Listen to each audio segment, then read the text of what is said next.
વાગરા તાલુકાના અટાલી ગામ ખાતે બાઇક રસ્તામાં ઊભી રાખવાની તકરારમાં યુવાનને બહાર બોલાવી હુમલો કરાયો હોવાની ફરિયાદ દહેજ પોલીસ મથકે નોંધાઈ છે. વાગરા તાલુકામાં આવેલા અટાલી ગામે રહેતા જસવંતસિંહ ચૌહાણ ઘરે જમવા બેઠા હતા તે વેળાએ તેમના મોબાઈલ ઉપર એક ફોન આવ્યો હતો. જમ્યા બાદ તેમણે મોબાઈલ જોતા તેમના પુત્ર ઇન્દ્રજીતનો ફોન હોય તેમણે તેને પરત ફોન કર્યો હતો.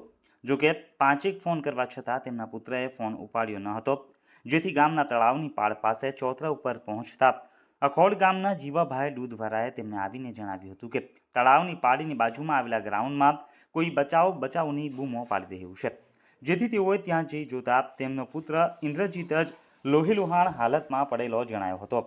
જેથી તેમણે તેને થયેલી ઈજા બાબતે પૂછતા તેણે જણાવ્યું હતું કે તે નોકરી ઉપરથી ગામમાં આવેલ સુરેશ ટેલરને ત્યાં કપડાં સીવડાવવા માટે ગયો હતો.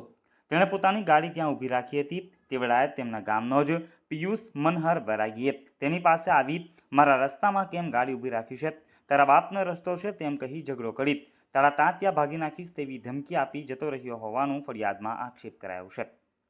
જે બાદ તે ઘર જતા પિયુષે તેને ફોન કરી તાળામાં પાણી હોય તો ગ્રાઉન્ડ ઉપર આવ તેમ કહેતા જ ઇન્દ્રજીત ત્યાં પહોંચ્યો હતો, જ્યાં પિયુષ તેમજ તેની સાથેના 2-3 સાગરીતોએ મળી તેને લોખંડના રોડથી જાનથી મારી નાખવાના ઈરાદે માર મારી ગંભીર ઈજાઓ પહોંચાડી હતી. ઈજાગ્રસ્તને તાત્કાલિક નજીકના આરોગ્ય કેન્દ્રમાં સારવાર હેઠળ ખસેડ્યો હતો. દહેજ પોલીસ મથકે 307 હેઠળ ગુનો નોંધાયો હતો. જોકે પોલીસે ગણતરીના સમયમાં જ એક આરોપીની ધરપકડ કરી હતી.